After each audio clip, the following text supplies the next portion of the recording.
भगवान कृष्ण ने कहा, पुत्र तुम पांडव वंशी हो, तुम कुरु वंशी हो, तुम राक्षस वंश से नहीं हो। और दूसरी बात, दैत्य किसकी संतान है? अगर आप, जैसे मैंने आपको इनका वंश बताया है, ऐसे अगर दैत्यों के वंश में आप जाओगे तो लास्ट में कौन आकर के अटकेगा? लास्ट में कहां पहुंचोगे आप? दिति और कश्यप, दिति और कश्यप। कश्यप जी के दो पत्नियां, एक का नाम दिति, एक का नाम अदिति। दिति के हुए दैत्य और अदिति के हुए देवता। तो एक बात बताओ, जब दोनों के ही पिता कश्यप हैं, देवताओं के और दैत्य के, मां अलग अलग है, पिता तो एक है, तो अगर आप ऐसे घूम करके भी जाओगे तो महाराज देव योनि में आप पहुंच जाओगे। सीधे घूम करके भी जाओगे तो महाराज कर्मों के अनुसार उनको दैत्य कहा जाने लगा और महाराज इनको देवता कहा जाने लगा। जो दूसरे की भलाई करने वाले थे वो देवता बने और जो दूसरे का घर उजाड़ने वाले थे वो दैत्य बने। हम सब इतने लोग बैठे हैं, हमारे अंदर भी देव वृत्ति है और दैत्य वृत्ति है, दोनों हैं। देव दानव का देखो, ये शरीर ही, पृथ्वी ही वो स्वर्ग है, ये मानिए आप। इसमें दोनों ही, इस पिंड में दोनों शक्तियां हैं, एक देव शक्ति है, एक दैत्य शक्ति है, दोनों आपस में लड़ती रहती है। जो अच्छे विचार हैं वो देव शक्ति है और जो बुरा विचार है वो दैत्य शक्ति है। जब दैत्य शक्ति परास्त हो जाती है, अच्छे विचार जब आगे बढ़ जाते हैं तो मानो देवता जीत गए, और जब बुरी शक्ति हावी हो जाती है तो मान लो दैत्य जीत गए महाराज। इस शरीर में दिन रात ऐसा चलता रहता है, देवता और दैत्यों का महाराज कार्य शरीर के अंदर भी चलता रहता है। अच्छा, देवता और दैत्य कौन? बोले देखो, तीन है, मानव, देवता और दानव, तीन।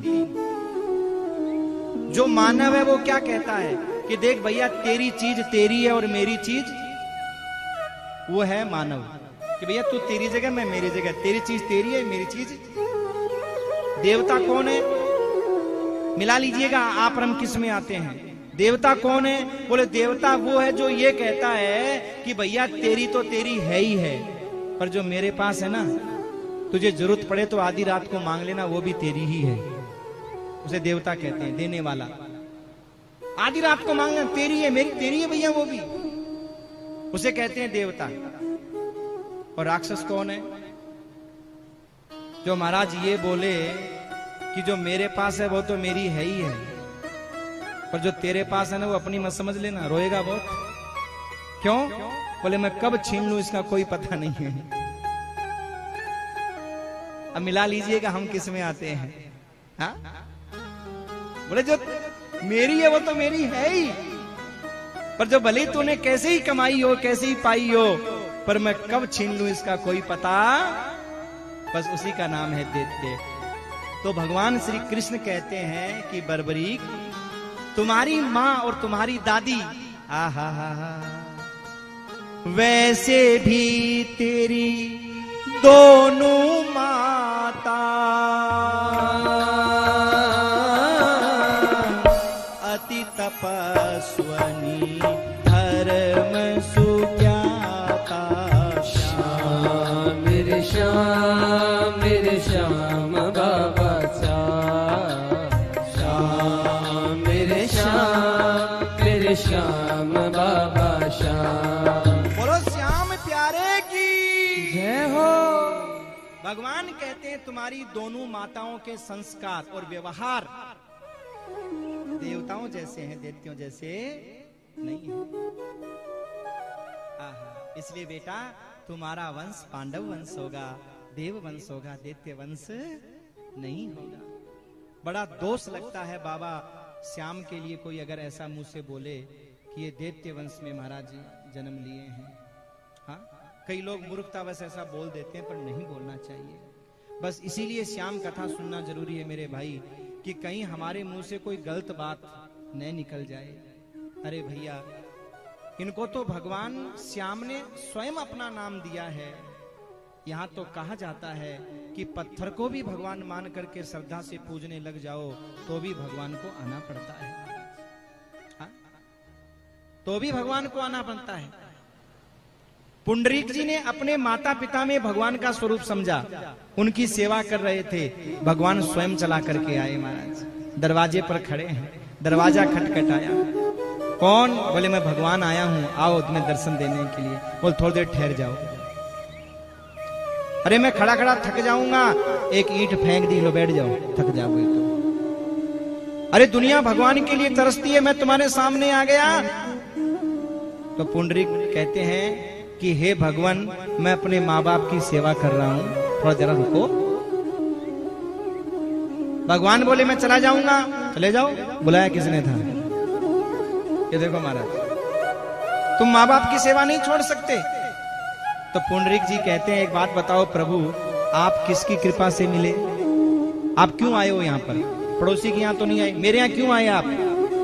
बोल तुम अपने माँ बाप की सेवा कर रहे हो भगवान समझ करके, तो मैं प्रसन्न होकर के आया हूँ। तो बोले जिन भगवान की मैं पूजा कर रहा हूँ, सेवा कर रहा हूँ, और उनकी कृपा से आप मेरे पास आए हो, और आप मिल जाओ और मैं इनको छोड़ करके आ जाऊं?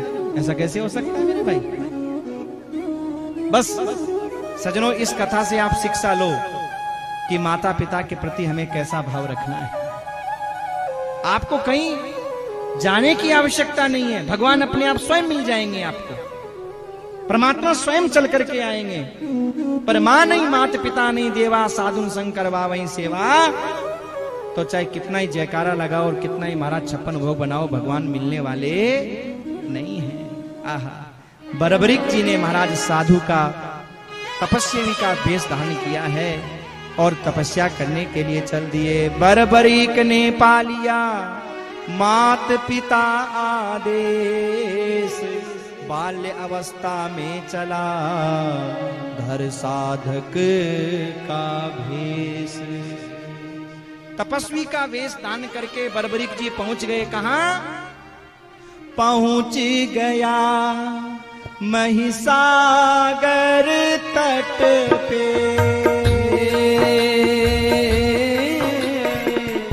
किया है आश्रम निर्मित छठ से। श्याम मेरे श्याम, मेरे श्याम बाबा श्याम, श्याम मेरे श्याम, मेरे श्याम बाबा श्याम। अटल तपस्या करता रहा हो, सूरज की ज्यों तपता रहा हो। श्याम मेरे श्याम, सभी बोलिए, मेरे श्याम बाबा श्याम, श्याम मेरे श्याम, मेरे श्याम बाबा श्याम। बोलो श्याम प्यारे की जय हो। जैसे सूर्य दिन रात तपते रहते हैं, ऐसे बरबरीक जी भी महाराज दिन रात बिना खाए बिना पिए, वर्षा शीत गर्मी, भयंकर महाराज गर्मी के अंदर भी और मां भगवती की आराधना कर रहे हैं। कंद मूल फल का सबसे पहले आहार लिया करते थे, वो भी लेना छोड़ दिया।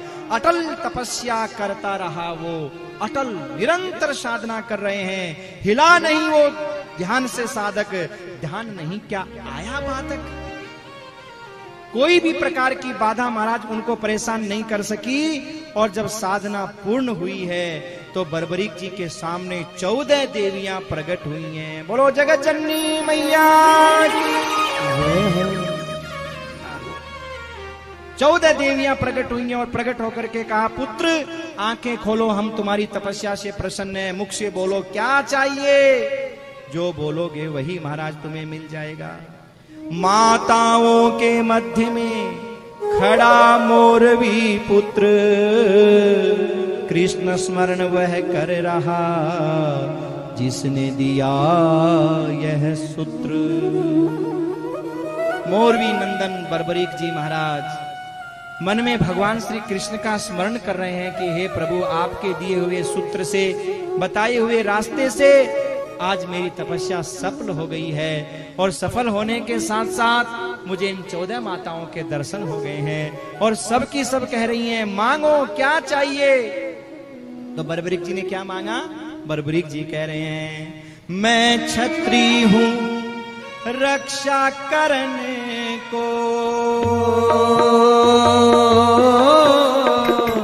निज धरती की तीर हरण को। श्याम मेरे श्याम बाबा श्याम, श्याम मेरे श्याम बाबा श्याम। अतुलित बल का वर में मांगू, इसके सिवा कुछ और न चाहूं। श्याम मेरे श्याम बाबा श्याम, श्याम मेरे श्याम बाबा श्याम। बोलो श्याम प्यारे की जय हो। बहुत सुंदर महाराज, मैं छत्री हूं और छत्री धरती की रक्षा करने के लिए ताकत चाहता है। तो हे माँ आप मुझे शक्ति का वरदान दो, ताकत का वरदान दो, मैं यही वरदान चाहता हूँ। तो माँ ने कहा क्या करोगे? बोले मैं धरती की रक्षा करूंगा।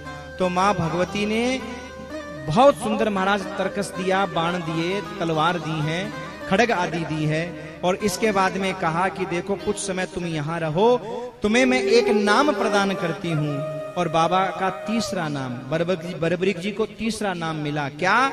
चंडिल।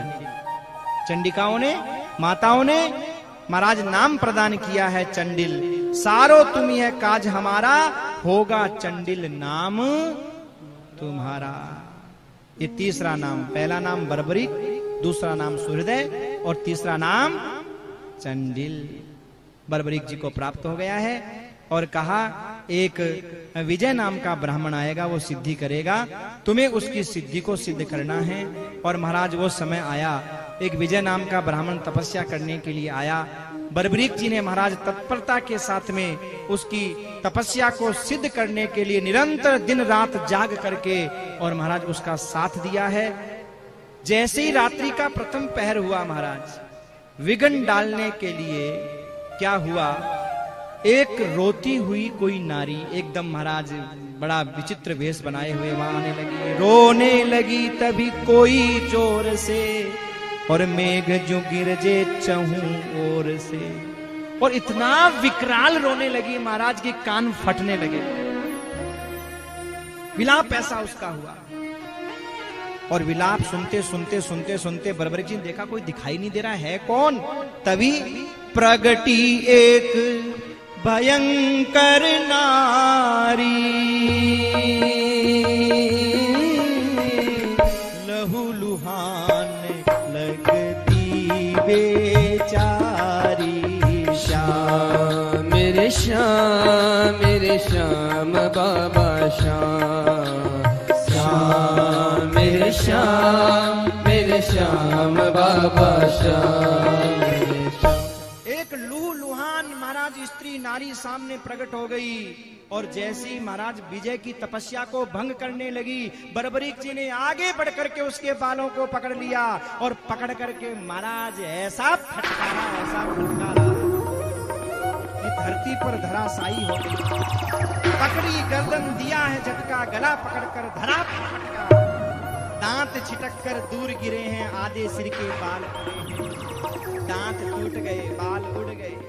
जब गर्दन है टूटन लागी, बर्बरीक के चरणन लागी।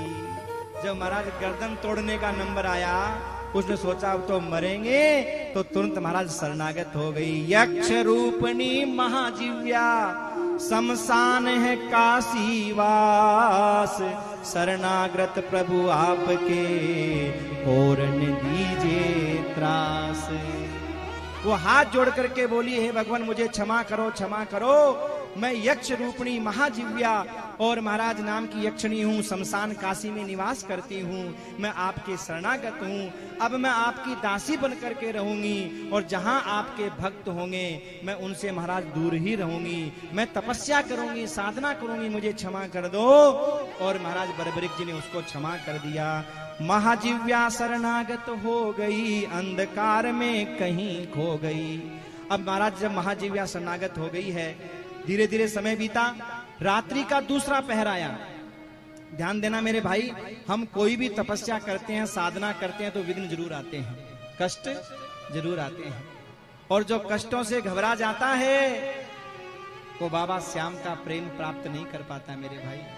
और जो कष्टों से नहीं घबराता वही बाबा श्याम का प्रेम प्राप्त कर पाता है, उनकी कृपा प्राप्त कर पाता है। दूसरा जैसी पहर आया तो महाराज पेड़ हिलने लगे और जैसे ही महाराज चारों ओर अंधकार छाया हुआ था, जैसे कोई पर्वत सामने आकर के खड़ा हो गया महाराज। समझ में नहीं आया ये हो क्या रहा है। महाकाय महाकाल था, आ गया बहुत निकट, कहाँ पेट कहाँ शीश है, समझना बड़ा विकट। उसका मुंह कहाँ है, पेट कहाँ है, पैर कहाँ है, हाथ कहाँ है, कहीं महाराज समझ में नहीं आया। तो बर्बरीक जी ने तलवार निकाली महाराज और निकाल करके झपट पड़े उसके ऊपर। और जैसे ही झपटे सो महाराज वो चिंगाड़ करता हुआ सबसे पहले तो हाथी की तरह क्रोधित होकर के महाराज बर्बरीक जी की ओर दौड़ा, जैसे उनको दबा करके महाराज वहीं को चुम्बन निकाल देगा। पर बर्बरीक जी ने एक लात खींच करके मारी महाराज, सो उसकी सारी ताकत, सारी हैकड़ी निकल गई महाराज। अवंतीपुर शमशान का मालिक मेरे प्लेंद्र, आया हूं मैं शरण में, क्षमा करो अब। उसने कहा मैं अवंतीपुरी के शमशान में रहने वाला रेपलेंद्र नाम का महाराज गण हूं, आप मुझे क्षमा कर दीजिए। और महाराज इसलिए फिर बाबा ने उसको महाराज क्षमा कर दिया है उन्होंने, बर्बरीक जी ने उसको। अब देखिए रात्रि का तीसरा पहर आया है और जैसे ही महाराज तीसरा पहर आया तो तीसरा पहर आते क्या हुआ, महाराज एक घोड़ी के रूप में महाराज खटपट खटपट करती हुई आने लगी, हिनहिनाती हुई, और उछल कूद करके बर्बरीक जी को अपने पैरों के द्वारा जैसे ही मारने की कोशिश करने लगी।